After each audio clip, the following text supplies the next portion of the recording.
is the Hot Zone. Engaging with the news in a whole new way, international war correspondent Chuck Holton brings insight into areas of crisis and lets you help those affected. The war on cops is something that I've talked about a lot on the Hot Zone just because it's just so important to the survival of our country that we uphold the rule of law in our country. And that's one thing that the left really seriously is trying to undermine. So I've got Jared Bradley with me today, and he's from Salt Lake City. He is the guy that does the All Things Crime videocast and podcast, which I highly encourage you to go check out. But I wanted to talk to Jared about, explain what you're seeing in regards to the war on cops. What can people do about it? And let's just have a discussion about that today. Oh, absolutely. I appreciate the opportunity to come on, and it's a huge fan. And I'll tell you, so the way I started was I'm the president of M-Vac Systems, and that's a DNA collection system. But what that has done is that has enabled me to travel not only the U.S., but also all over the world, and to train crime labs and police agencies on DNA collection. So you're hanging out with cops all the time. All the time. You do that's kind of a CSI kind of thing, isn't it? Yeah, it's a evidence. So anybody that deals with evidence. So mostly the crimes investigators, serologists on the crime lab side. Just for half a second, give us an idea of what the M-Vac does. Oh, sure. Imagine a carpet cleaner, a medical grade carpet cleaner. So it sprays a sterile solution down, vacuums up DNA, and then it concentrates it so that even on rough and porous, almost impossible like surfaces, rocks and bricks and degraded DNA, a little girl that's been in a creek for 2 days, they can still get DNA off of, in many cases, off of that evidence. Wow. So you're talking about we throw off DNA all the time, right? Just in the course of walking around. And so you don't have to have blood, you don't have to have hair, you don't have to have anything like that.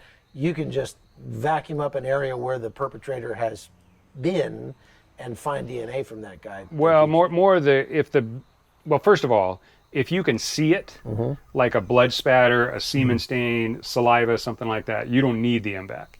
So that's when swabbing and the traditional methods come in. But if it's degraded DNA or touch DNA or trace DNA is kind of what they call it now. For example, if I grab your sleeve, we're in a fight and I grab your sleeve, which I don't want to do, by the way. But if we did, then I could vacuum that sleeve and get my DNA. So even if I'm not bruised or injured or I don't have anything like that, like a CSI, just from the simple act of grabbing my sleeve, you're leaving DNA. Oh yeah. That you could recover. Yeah. Fascinating stuff. So you get to hang out with cops all the time. What are you hearing from them about their morale and about the state of policing today? Well, that's one of the biggest reasons that I came down here, is because my involvement with law enforcement, and especially the congressmen that we are affiliated with, they are extremely focused and concerned about law enforcement and the people that really secure the country. And I've never seen, in the 10 years that I've been doing this with cops, I've never seen the morale so low. Of the groups that I belong to, there's never been more. It's really hard to explain. Anger and frustration. Yeah, well, not necessarily on the cop side, but they're just like, they can't believe what is happening to them. They're saying, we get up every morning, we strap on the body armor, and we put on the belt, and we go out there to protect and serve the community, and yet some in the community are actually turning on them. And why do you think that is? It's hard to say. A lot of it is just, I think these people are just so led astray.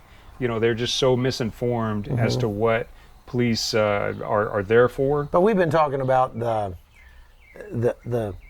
objectives of Marxism, the objectives of these people. Well, that's the radical few, and I think just like on January, driving the train. Absolutely. January 6th, I think there was maybe 1% of the people, and you guys were much more informed of that. I was just watching it on TV, to be honest, but when you really analyze that, they had the masses there that were amped up for different reasons, and then those instigators infiltrated into the crowd and got everybody ramped up, and then said, "Follow me," and the breach was on. But to me, that's like, you have the people that these guys are pros, and there's a reason they're trucking the same people around all over the country to instigate these riots and things like that. And to get back to the law enforcement, once those things are instigated by those people that are infiltrating the groups, like Black Lives Matter, for example, I think those guys were absolutely used.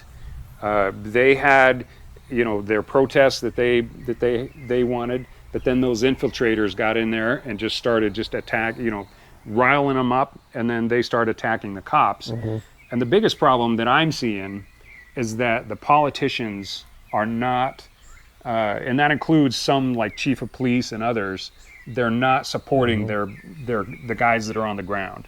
And for sure. Like, you've been in the military. If your chain of command is not supporting you, you're just. Yeah, we've lost the war before we even go. Right. Yeah, without a doubt.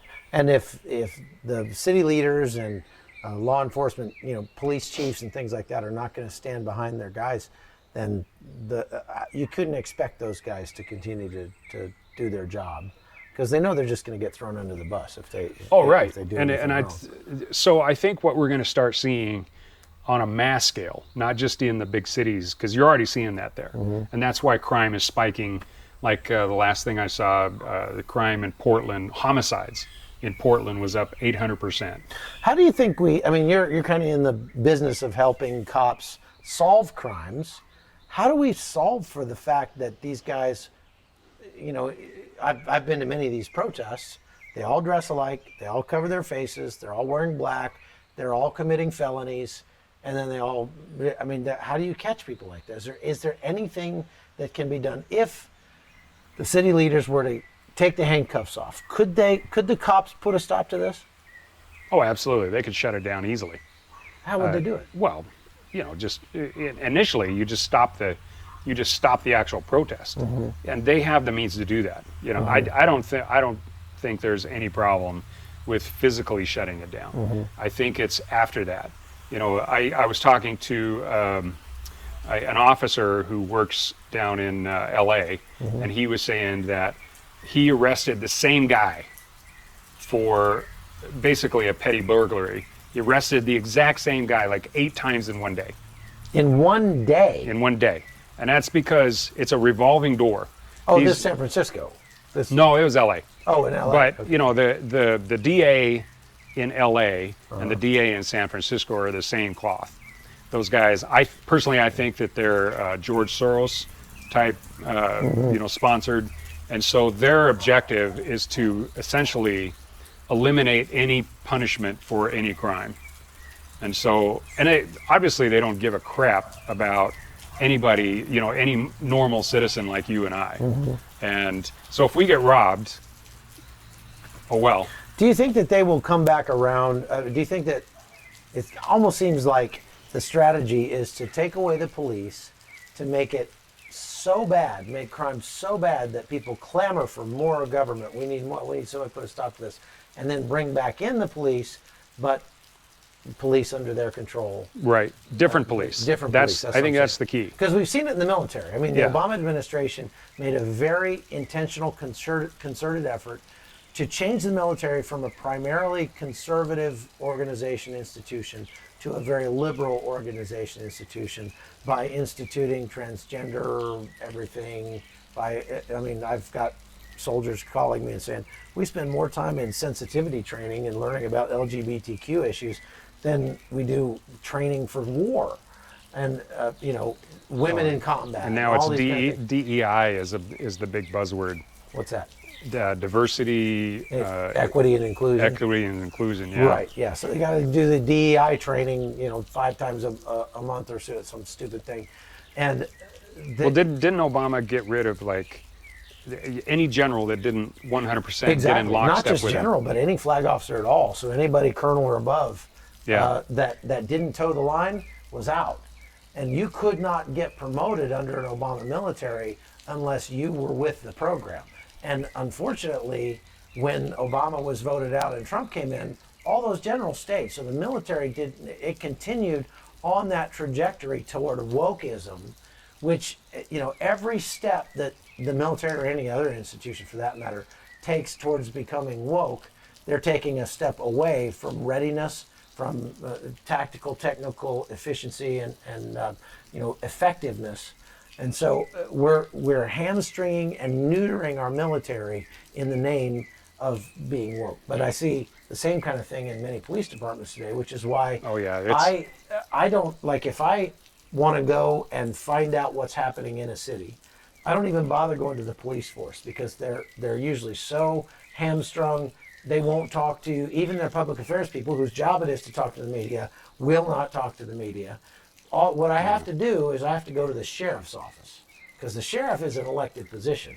The sheriff has nobody above him but the people. He's only beholden to the people.